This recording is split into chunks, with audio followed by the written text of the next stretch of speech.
Top of the morning TR. So here's a little video to you, but also this to Mostar or Mostor.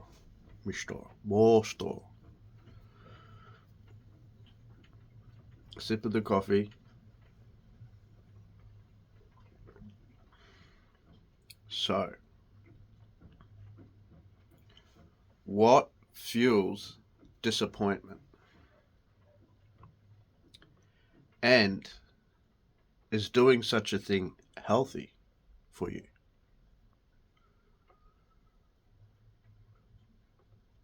Now, to give you some context,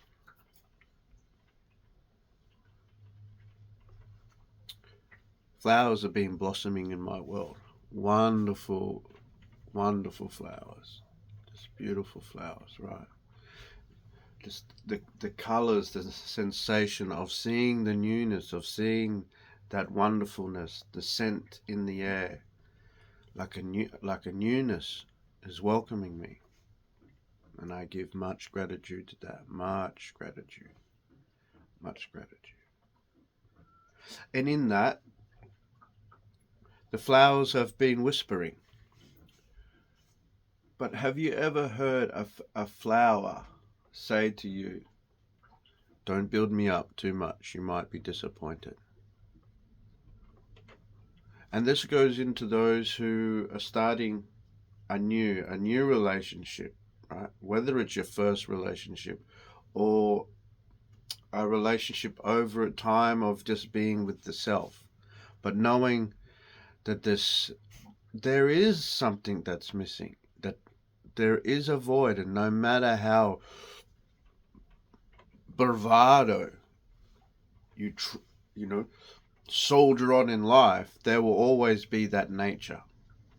There will always be that nature. And to deny that, I think really that is simply building a mental callus, an emotional callus, just creating such a resistance, right? And if you were to be the lie detector, it's simply just because you become so invested in the belief. But truth be told, it's part of the nature, right? So where am I going with this?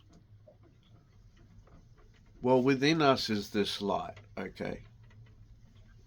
And we can illuminate it ourselves. That's part of confidence in the self and self-love and self-esteem and so on and so forth, okay? Becoming the illuminator, okay, of our own light. But there's an amplification to that, which comes from the light of another. Put two lights together, are they not going to be bright?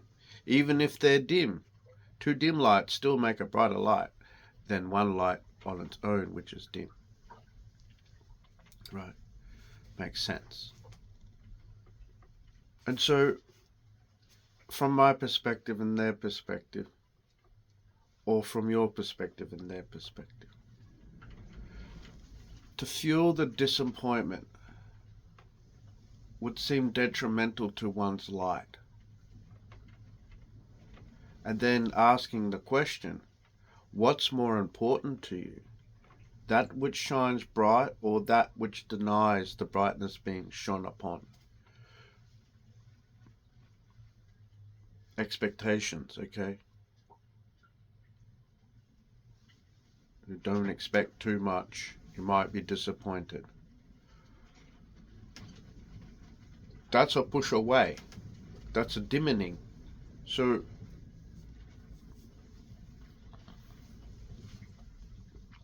if you're cold, cold, is it not important to get warm? If you're in the darkness and you want to see where you're going, is it not important that there be light? Where along the lines are you going to create the scenario of being disappointed, overly expectant? Light is light. Cast in the opposite, it is worthy of what it is. So I'm being a bit cryptic, perhaps, to some tuning in. sitting here, coffee with thoughts worthy of a share, because it has the potential to alter your mental state in such a way that contributes to your light shining brighter, and therefore encouraging the light of another to shine bright within you. So what's more important? How the light in which the another sees you?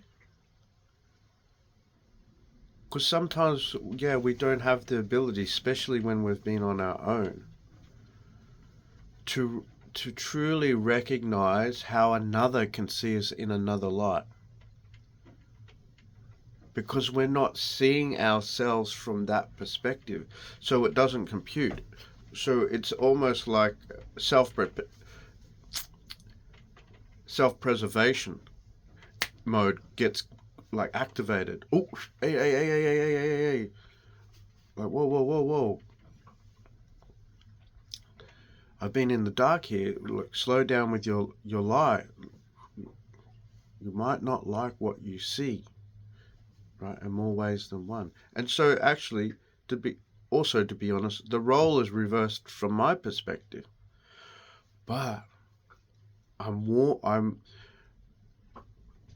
understanding how this consciousness is so crucial, and it is probably our superpower, to be honest with you all. That the consciousness is actually each and every one of us built-in superpower, and perhaps that's another video to explain more.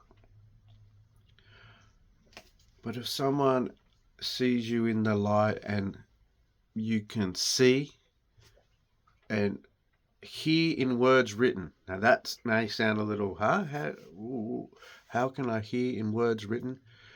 You read well enough and read words as if they were essential to your survival. You will understand something, that you can hear words written. You can hear another's light for you. That is a gift. Open yourself up to that. I understand, there's a but. Some people on the other end of this are going, but, and you're activating defense mode. And there within lies that answer, why doesn't anything work out for me? There is an importance to be mindful and be protective. I get it, past experiences, but past experiences are experiences that are no longer lived. And whilst we are gifted life, gifted breath, it really doesn't matter if we go through those emotions we'd rather not have again. It does, you know what I'm saying? And that's free. That's very freeing, because on the other end of that, on the other side of that, actually, is creating the space to have the feelings we'd rather have, we'd rather live in, and be welcoming. Oh, you see me in this light? So the share is, do you think I'm handsome? Any ladies tuning in? Is there a sexiness?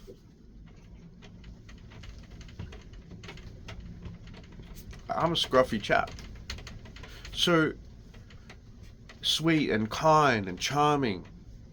I could probably agree with the charming and the kind. I'm not a nice guy. Not a nice guy.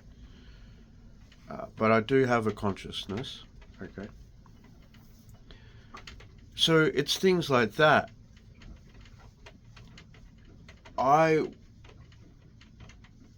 once was very eager to deny. Why? Why deny that which contributes to your own life? So I'm not here to feed the disappointment. To me, that doesn't work for me. Feed that which shines brighter. So that's my share for the day. Be good, be great, be brilliant, be the best that you can. do what you can to lead yourself to the places and the experiences you rather be in and rather be having.